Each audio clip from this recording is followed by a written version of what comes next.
Yeah, busy week, but like we've talked about there, like where else would you want to be? You wouldn't mind have 5 finals in the 1 week if you could have it, Well, that's it. As a management team, it has to be a very exciting period. Yeah, without a shadow of a doubt. Like we start training early January, we're into July now, so we're 6 weeks on the go. We had a nice little bit of run there in the National League. We won that in the Leinster minor final.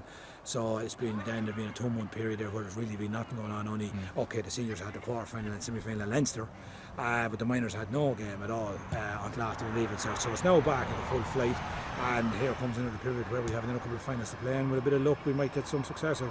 Big panel as well. I think you took 31 last weekend. Yeah, we would have about on the senior. We train the minors and seniors together, and what we're trying to do, Will, is we're trying to develop Offaly. And if there's a 17-year-old, 18-year-old girl who we'd like to carry with the seniors that might be a little bit away from playing at senior level, maybe through physical presence or whatever, fitness levels or stuff like that, we'd still like to carry them along and try and develop them as much as we can within the rules.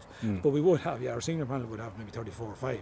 And the minors then would be about 26, 27. So we've plenty of bodies, which is good, and it's great to see. And to make sure as well, I suppose girls don't fall through the net as well, because that often happens at minor. Girls can be very good up till then, and then they drop off if they don't get a chance. Yeah, well, like since I've come in, what I've always tried to do is carry as many as I can. Some girls themselves let themselves fall off the plan or whatever else, or maybe through commitments or commitments to other things that means they can't commit to what the level it needs to be there. But as much as we possibly can, we like to keep the thing going, and if there's a girl that has interest and we feel has potential to play at this level, let it be now or let it be in a couple of years' time, we like to try and carry them along as much as we can and try and develop them.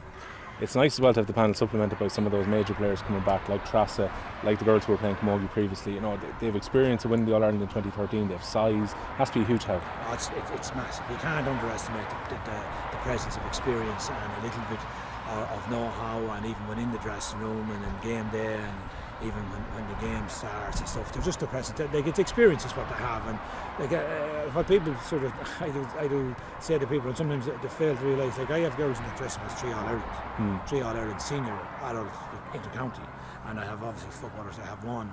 But like that, you can't replace that. You can't replace that at all. It's great to have.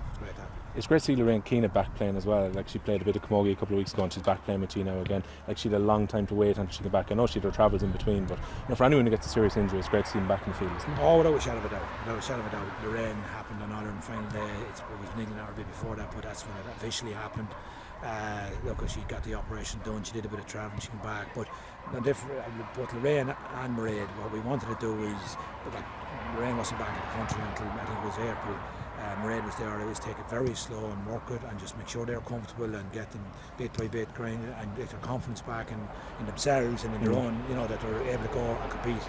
And now they're back to full health. Thanks very much, and hopefully nothing like that will happen again. You want Mairead ready for this weekend, but when she does come back, there's going to be another boost when she's back for the All-Ireland Championship, right? Oh, without a shadow of a doubt. Mairead is Mairead. She's a forward. She's a very go-to forward. She's always playing the game. She's sort of a girl that does nothing really phases her too much, and she's away at the minute, but with a bit of luck, and Emma Corkin, who's in America with her, both will be back and will still be around when they get back. We saw Roisin and Ellie there as well, and they were saying, as young players, they're not all that concerned about tackling these big teams. So there's maybe a bit of youth there where they're just going to go out and try and win. Yeah, well, that's the way we try and coach them. Like the one thing I will say, and I've always said since I took over, Offaly have talented players, and them two girls you mentioned are very talented players, so they don't need to fear or be afraid of any challenges coming their way. And any given day, you never know what might happen, and the way games go, they might win them all. But they're very talented players. Like there's a lot of other girls there too, and there's no need them to be fearful of any team to play in. We're talking primarily, I suppose, about the seniors, but it's a massive game coming for the minors as well. Tipp have been excellent at underage level in recent years, Greg. A difficult opponent. Yeah, very much so. They've been very good. Won the All-Ireland beat us in the final last year convincingly. To be fair, we didn't play on the day, a very poor day, but a very poor day weather-wise, for Tipp as well. But they're a very strong outfit, and we put it up to Cork there in Munster every year, and I think there's only a kick of the ball in it the last 2 seasons, so they could very have easily been in the A semi-final. But look, we know the challenge is there, but like I said, it's up to our girls to step up and give it what I would see as being a maximum performance for them, because they're well capable of giving a huge performance.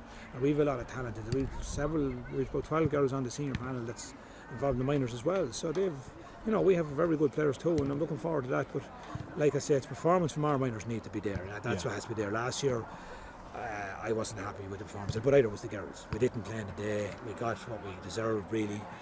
But what we have now is a chance to try and remedy that, or see can we come a little bit closer anyway. It's a big demand on the players, all these games. It's a big demand on the management team as well. Yeah, look what it is. It's a huge demand. Like I said, we had 2 finals there in early May, and really then there's been a period there where you're just training and training. Sometimes that can get a little bit monotonous. But look at when you get through that period, this is what you want to be at. And now it's business end again, and we have to try and knuckle down and see what we can do. See can we bring home a bit of silverware. You're going out for a session tonight, 10 days out from the final as well, and this is one of the benefits of the big panel. You're able to have a good inter-panel game here. Yeah, exactly. That's what we're doing. We're playing the minors against the seniors tonight, because what we want to do is get our last preparation for the minors and give another run out to the senior girls. You know what I mean? Another bit more football, primarily this is going to be, I'm going to be coaching the minors tonight to try and get them ready, set up for Tuesday night, and then we'll concentrate on the seniors then from Sunday onwards. But it's great to have a big panel so that you can do things like this. Yeah. Greg, the very best luck over the next 10 days. Thank you very much. Thank you.